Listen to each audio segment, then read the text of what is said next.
अस्सलाम वालेकुम everyone, welcome to दीन से दुनिया। उम्मीद करती हूँ आप सब खैरियत से होंगे। आज हम जिस सूरत की तशरीह करने जा रहे हैं उसे कुरान के दिल के नाम से जाना जाता है। जी हाँ, हम बात कर रहे हैं सूरह यासीन की, जो मुसाफियत के लिहाज से 36 सूरा है और 83 आयत पर मुश्तमिल है। अगर ज़माना नुज़ूल की बात करें, इसके मौजू और मज़मून पर गौर करने से पता चलता है कि ये सूरा मक्का के आखिरी दौर में नाजिल हुई होगी, लिहाज़न ये एक मक्की सूरत है। इस सूरह की फजीलत और अहमियत का जिक्र अहादीसों में जगह जगह पर मिलता है। इमाम अहमद, अबू दाऊद, नसाई, इब्न माजा और तबरानी वगैरह में माकिल बिन यसार रज़ियल्लाहु तआला अन्हु से रिवायत है कि नबी करीम सल्लल्लाहु अलैहि वसल्लम ने फरमाया, यासीन कुरान का दिल है। ये उसी तरह की मिसाल है जैसे कि सूरह फातिहा को उम्मुल कुरान कहा जाता है, क्योंकि सूरह फातिहा में मुकम्मल कुरान की तालीम का खुलासा मिलता है। और यासीन को कुरान का धड़कता हुआ दिल इसलिए कहा गया है कि वो कुरान की तालीमात को बहुत ही पुरजोश तरीके से पेश करती है, जिससे इंसान की बेहिसी खत्म होती है और रूह में हरकत पैदा होती है। इन्हीं हज़रत माकिल बिन यसार से रिवायतें नकल की गई हैं कि नबी करीम सल्लल्लाहु अलैहि वसल्लम ने फरमाया, जो शख्स अपने मरने वाले पर सूरह यासीन पढ़ता है तो मरते वक्त उस इंसान के ज़हन पर न सिर्फ ये कि तमाम इस्लामी अक़ीदे ताज़ा हो जाएं, बल्कि ख़ास तौर पर उसके सामने आखिरत की दुनिया की मंजिल से गुजरकर अब आगे किन मंजिलों से उसका सामना होने वाला है। अब इस मसलहत को पूरा होने के लिए ये ज़रूरी है कि वो इंसान इस सूरत को समझे। यानी अगर उस मरने वाले आदमी को अरबी ना आती हो तो उसे सूरह के तर्जुमे को भी साथ में सुनाया जाए, ताकि उसकी अच्छी तरह से याद दहानी हो सके। अब यहाँ याद दहानी के क्या मायने हैं? याद दहानी यानी एक ऐसे तरह का रिमाइंडर जो इंसान को अच्छे काम करने के लिए याद दिलाता रहे और बुरे काम करने से रोकता रहे, और इंसान को ये भी याद रहे कि उसकी आखिरत की ज़िंदगी ही सच्ची ज़िंदगी है, कि दुनिया की ज़िंदगी बहुत ही मुख्तसर सी है।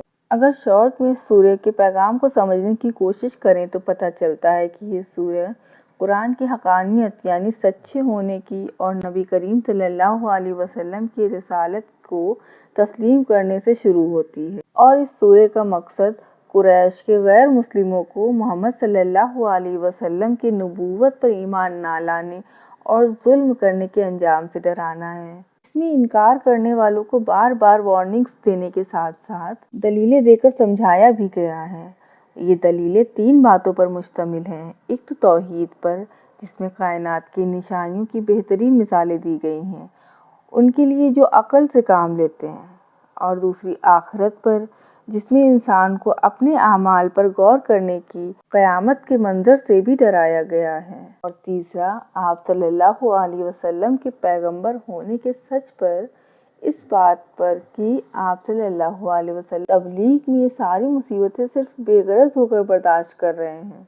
आप सल्लल्लाहु अलैहि वसल्लम जिन बातों की तरफ लोगों को बुला रहे हैं इनमें उनका अपना ही भला है।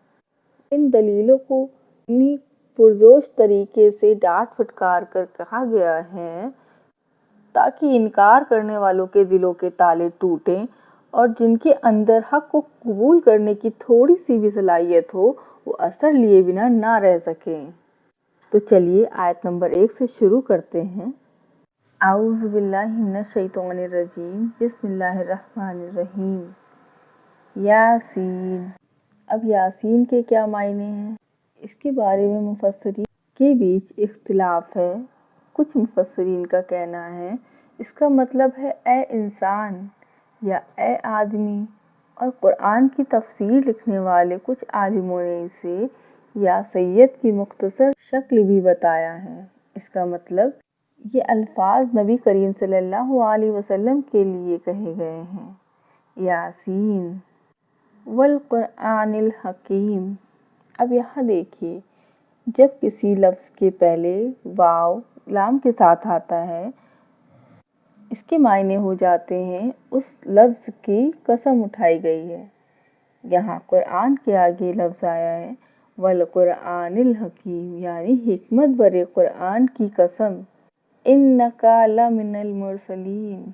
इन्ना यानी बेशक, का, आप, ला, यकीनन, मिनल मुरसलीन, रसूलों में से हैं। बेशक आप यकीनन रसूलों में से हैं। अब यहाँ पर इस तरह की ताकीद करना कि नबी करीम सल्लल्लाहु अलैहि वसल्लम अपने नबी होने में कोई शक कर रहे हैं, नहीं। अल्लाह ताला का यहाँ पर इस तरह से इरशाद करने से मुराद है आप सल्लल्लाहु अलैहि वसल्लम को यकीन दिलाना। इस्लाम मुखालिफ लोग यानी मुशरिकीन मक्का पूरी शिद्दत के साथ नबी करीम सल्लल्लाहु अलैहि वसल्लम को खुदा का पैगंबर मानने से इनकार कर रहे थे। इसलिए अल्लाह ताला ने किसी तमहीद की बिना इस सूरह की शुरुआत ही इस जुमले के साथ की कि तुम यकीनन रसूलों में से हो, यानी वो लोग सख्त गलती कर रहे हैं जो तुम्हारे नबी होने का इनकार करते हैं। फिर इस बात पर कुरान की कसम खाई गई है और कुरान की सिफत में लफ्ज़ हकीम इस्तेमाल किया गया है। इसका मतलब ये है कि तुम्हारे नबी होने का खुला खुला सबूत ये कुरान है जो सरासर हिकमत से भरा हुआ है। ये चीज़ खुद गवाही दे रही है कि जो शख्स ऐसी हिकमतों से भरा कलाम पेश कर रहा है वो यकीनन खुदा का रसूल है। कोई भी इंसान ऐसा कलाम अपने मन से बनाकर नहीं ला सकता। देखिए, यहाँ पर समझने की बात है कि अल्लाह ताला ने यहाँ पर बेशक आप रसूलों में से हैं में रसूल क्यों कहा, नबी क्यों नहीं कहा। अब इस फर्क को गौर से समझिए। हर एक रसूल नबी हो सकता है पर हर नबी रसूल नहीं हो सकता। क्यों? क्योंकि रसूल उसे कहते हैं जो इस्लाम में अल्लाह ताला की तरफ से नई शरीयत या फिर नई किताब या फिर किसी लक़ब के साथ दुनिया में आए। कुरान मजीद में कुल 25 नबियों का जिक्र है जिसमें से सारे के सारे रसूल नहीं हैं। जिन नबियों को अल्लाह ताला ने नई शरीयत या किताब देकर भेजा उन्हें रसूल कहते हैं। अब आप मुझे बताइए कि आप कितने रसूलों के नाम जानते हैं। अला सिरातिम मुस्तकीम, अला यानी पर, सिरातिम मुस्तकीम सीधे रास्ते पर। ये तीसरी और चौथी आयत दोनों एक दूसरे से कनेक्टेड है। इन्नका लमिनल मुरसलीन अला सिरातिम मुस्तकीम, बेशक आप यकीनन रसूलों में से हैं, सीधे और सच्चे रास्ते पर हैं। तंजीलल अजीज़िर रहीम, उतारा हुआ है, तंजीलल उतारा हुआ है, अजीज़िर रहीम अजीज़ यानी ज़बरदस्त, गालिब, रहीम यानी बहुत मेहरबान। यानी ये कुरान बेहद ज़बरदस्त गालिब और बहुत ही रहीम अल्लाह का उतारा हुआ है। अब यहाँ देखिए अल्लाह ताला ने कुरान को उतारने वाले की दो खूबियाँ बयान की हैं। एक ये कि वो गालिब है और ज़बरदस्त है, दूसरी ये कि वो रहीम है। पहली खूबी की बयान करने का मकसद इस हकीकत पर खबरदार करना है कि ये कुरान किसी बेजोर नसीहत करने वाले की नसीहत नहीं है जिसे तुम अनदेखा कर दो, बल्कि ये कायनात के उस मालिक का फरमान है जो सब पर गालिब है, जिसकी पकड़ से बच जाने की कुदरत किसी को भी हासिल नहीं है। और यहाँ पर दूसरी खूबी को बयान करने का मकसद ये एहसास दिलाना है कि ये सरासर उसी की मेहरबानी है जो उसने तुम्हें ये रहनुमाई की किताब यानी कुरान मजीद अता की और आपकी हिदायत के लिए रसूल यानी मोहम्मद सल्लल्लाहु अलैहि वसल्लम को भेजा, ताकि आप और मैं गुमराहियों से बचकर सीधे रास्ते पर चल सकें, जिससे हमें दुनिया और आखिरत दोनों की कामयाबियां हासिल हो सकें। अब एक बार ज़रा अपने तसव्वुर पे थोड़ा सा जोर दीजिए और इस कॉन्वर्सेशन को शुरू से फिर से पढ़िए। फ़र्ज़ कीजिए एक तरफ अल्लाह है, उसके सामने उसका महबूब यानी मोहम्मद सल्लल्लाहु अलैहि वसल्लम और बीच में अल्लाह के फरिश्तों का सरदार, और अल्लाह ताला बड़ी मोहब्बत के साथ अपने महबूब से बात कर रहे हैं। यासीन वल कुरआनिल हकीम इन्नका लमिनल मुरसलीन अला सिरातिम मुस्तकीम तंजीलल अजीज़िर रहीम। यासीन, कसम है इस हिकमत भरे कुरान की بے شک آپ یقیناً رسولوں میں سے ہیں اور سیدھے راستے پر ہیں۔ یہ قرآن اتارا ہوا ہے اس غالب و زبردست رحم کرنے والے خدا کا۔ امید ہے آپ کو یہ 5 ورسز اب تک یاد ہو گئی ہوں گی۔ آئیے آگے دیکھتے ہیں۔ تنذرا کہ آپ خبردار کر دو یا وارن کر دو قوم کو ما انذرا جس سے خبردار نہیں کیا گیا، یعنی جس سے اب تک وارن نہیں کیا گیا، آباؤہم ان کے باپ داداؤں کو، فہم تو وہ لوگ غافلون غفلت میں پڑے ہوئے ہیں۔ لتنذرا قوما ما انذر آباؤہم فہم غافلون تو آپ وارن کر دیجئے قوم کے ان لوگوں کو جنہیں اب تک وارن نہیں کیا گیا، تو ان کے باپ دادا کو خبردار نہیں کیا گیا تو وہ لوگ غفلت میں پڑے ہوئے ہیں۔ اچھا، اب یہاں دیکھیے اس آیت سے 2 سینس نکل رہے ہیں۔ ایک تو یہ جو میں نے آپ کو ابھی بتایا، اور دوسرا ترجمہ یہ بھی ہو سکتا ہے کہ تم ڈراؤ ایک قوم کے لوگوں کو اسی بات سے جس سے ان کے باپ دادا ڈرائے گئے تھے، کیونکہ وہ غفلت میں پڑے ہوئے ہیں۔ اگر پہلے مطلب میں لیا جائے تو باپ دادا سے مراد قریب کے زمانے کے باپ دادا ہوں گے، یعنی 2-3 جنریشن پیچھے، کیونکہ دور کے زمانے میں تو عرب کی زمین پر کئی پیغمبر آ چکے تھے۔ اور سیکنڈلی دیکھیں تو یہ پتہ چلتا ہے کہ پرانے زمانے میں جو پیغام نبیوں کے ذریعے اس قوم کے باپ دادا کے پاس آیا تھا اس کو پھر سے نیا کرو، کیونکہ یہ لوگ اسے بھلا بیٹھے ہیں۔ کیونکہ اللہ تعالیٰ جب کوئی بھی نبی دنیا میں بھیجتا ہے تو اس کے اثرات یعنی انفلوئنس دور دور تک پھیل جاتے ہیں اور نسل در نسل چلتے رہتے ہیں، اور جب یہ اثرات یعنی انفلوئنس باقی رہ جاتے ہیں تو اس میں نبی کی پیروی کرنے والے وقت در وقت اٹھتے رہتے ہیں جو ہدایت کے چراغ روشن رکھتے ہیں۔ اس وقت تک زمانے کو ہدایت سے خالی نہیں کہا جا سکتا، اور جب اس نبی کے تعلیم کے اثرات بالکل ہی مٹ جاتے ہیں یا پھر بگڑ جاتے ہیں تو دوسرے نبی کا بھیجا جانا ضروری ہو جاتا ہے۔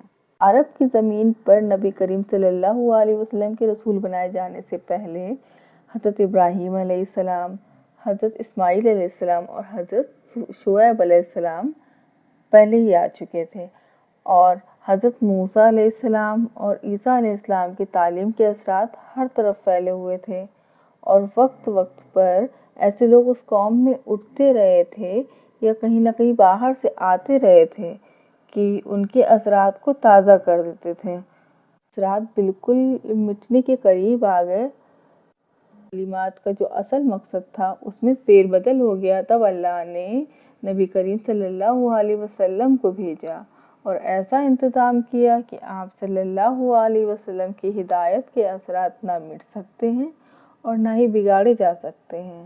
لقد پہلے ہی حق القول سچی بات یا حق کی بات یا دین کی دعوت علی اکثرہم اکثر لوگوں پر، ان میں سے اکثر لوگوں پر، فہم تو وہ لوگ لا یؤمنون نہیں ایمان لانے والے۔ لقد حق القول علی اکثرہم فہم لا یؤمنون پہلے ہی سچی بات ان پر آ چکی ہے تو وہ لوگ ایمان نہیں لاتے۔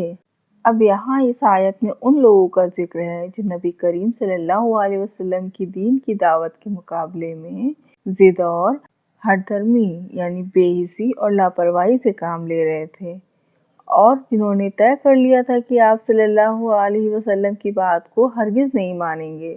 ان کے بارے میں یہ بھی فرمایا گیا ہے کہ یہ لوگ عذاب کے فیصلے کے حقدار ہو چکے ہیں، اس لیے اب یہ ایمان نہیں لائیں گے۔ اللہ فرماتا ہے کہ ایسے لوگوں پر خود ان کے اپنے اعمال کا برا انجام ڈال دیا جاتا ہے اور پھر انہیں ایمان لانے کا موقع ہی نہیں ملتا، یا اللہ تعالیٰ خود انہیں ایمان لانے کا موقع نہیں دیتا۔ اسی بات کو آگے چل کر نیچے آیت میں کھل کر بیان کیا گیا ہے کہ تم تو اسی شخص کو خبردار کر سکتے ہو جو نصیحت کی پیروی کرے اور بے دیکھے رحمان یعنی خدا سے ڈرے۔ اب یہ مشرکین مکہ ایمان کیوں نہیں لائیں گے، اس کی وجہ کیا ہے وہ اللہ تعالیٰ نے کس طرح بیان کیا ہے، نیچے دیکھیے۔ انا بے شک، جعلنا ہم نے پہنا دیا ہے یا ڈال دیا ہے، فی آناکہم ان کے گلے میں، اغلالن بیڑیاں یا توق، فہیا تو وہ، الی الاذقان اپنی تھوڑیوں سے، فہم مقمحون تو وہ لوگ سروں کو اوپر کی طرف اٹھائے ہوئے ہیں۔ انا جعلنا فی اعناقہم اغلالا فہی الی الاذقان فہم مقمحون، بے شک ہم نے ان کے گلے میں توق پہنا دی ہے اور وہ لوگ اپنے تھوڑیوں کو اٹھائے ہوئے ہیں تو ان کی گردنیں یا سر اوپر کو اکڑ گئی ہیں۔ اب اس آیت میں توق سے مراد ان کی اپنی ہی ضد اور بے حسی ہے جو ان کے لیے حق کے قبول کرنے میں رکاوٹ بن رہی تھی۔ ٹھڈیوں کا اوپر جکڑ جانے سے مراد یا پھر سر کو اٹھائے کھڑے ہونے سے مراد گردن کی اکڑ ہے جو گھمنڈ اور غرور کی نشانی ہے۔ اللہ تعالیٰ یہ فرما رہے ہیں کہ ہم نے ان کی ضد اور بے حسی کو ان کی گردن کا توق بنا دیا ہے۔ جس غرور میں یہ پڑے ہوئے ہیں اس کی وجہ سے ان کی گردنیں اکڑ گئی ہیں، اور چاہے وہ کتنی بھی، وجعلنا اور ہم نے بنا دیا ہے، من بین ایدیہم ان کے سامنے، ایک آگے کی طرف، شدوں ایک دیوار، ومن خلفہم اور بنا دیا ہے ان کے پیچھے کی طرف، شدن ایک دیوار، فاغشیناہم اور ان کو ڈھک دیا ہے، فہم تو وہ لوگ، لا یبصرون نہیں دیکھ سکتے، وجعلنا من بین ایدیہم شدا ومن خلفہم شدا فاغشیناہم فہم لا یبصرون، اور ہم نے بنا دیا ہے ان کے سامنے ایک دیوار اور ان کے پیچھے ایک دیوار اور ڈھک دیا ہے ان کو تو وہ لوگ نہیں دیکھ سکتے۔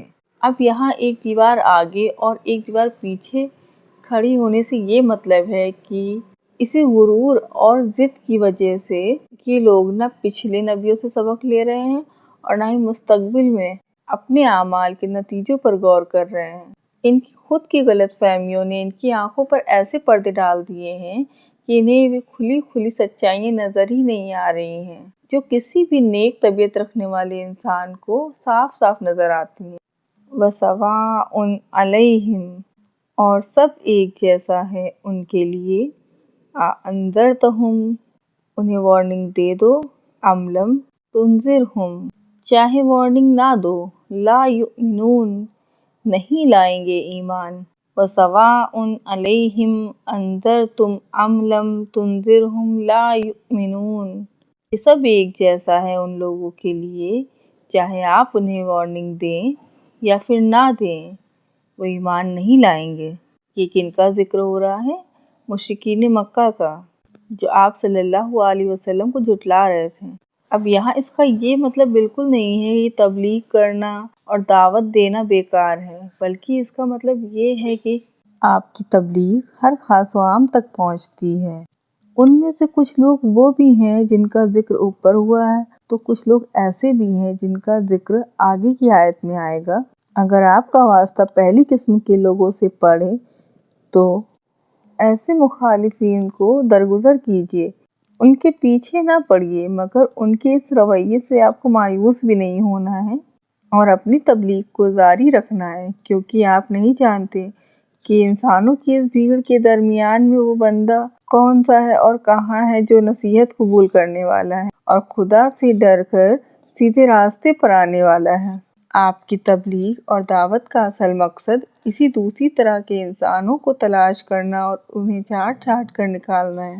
اب یہ ہدایت پانے والے لوگ کون ہیں جو اللہ سے ڈرتے ہیں؟ آئیے دیکھتے ہیں۔ انما تنذر آپ صرف وارن کر سکتے ہو، من اتبع الذکر جو فالو کرتا ہے ذکر پیغام کو، وخشی الرحمن اور خشوع کرتا ہے یعنی ڈرتا ہے، رحمن بالغیب بن دیکھے رحمان سے یعنی اندیکھے رحمان سے۔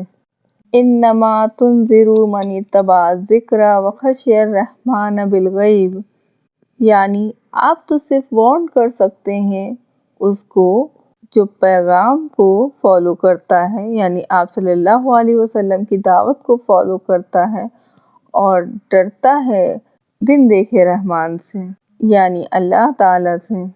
फबश्शिरहु, तो उसे बशारत दे दीजिए या उसे खुशखबरी सुना दीजिए, बिमग़फ़िरतिन, माफ़ी या मग़फ़िरत की, व अजरिन करीम, और इज़्ज़त वाले अजर की यानी इनाम की। फबश्शिरहु बिमग़फ़िरतिन व अजरिन करीम, तो उसको खबर सुना दीजिए या खुशखबरी दे दीजिए उसकी मग़फ़िरत की और अजर की, बड़े इज़्ज़त वाले इनाम की। इन्ना, बेशक, नहनु, हम, नुहिल मौता, जिंदा करेंगे मौत के बाद, व नक्तुबु, और हमने रिकॉर्ड कर लिया है या लिख लिया है, मा क़द्दमू, और जो कुछ आपने कदमों के निशान यानी अपने आमाल जो पीछे छोड़ दिए हैं, व आसारुहुम, और उनके असरात जो बचे हैं दुनिया में। इन्ना नहनु नुहिल मौता व नक्तुबु मा क़द्दमू व आसारुहुम, यानी बेशक हम जिंदा करेंगे मौत के बाद और लिख लिया है जो कुछ तुम करते हो और जो कुछ कदमों के निशान आपने छोड़ दिए हैं पीछे और जो उसके असरात बचे हैं।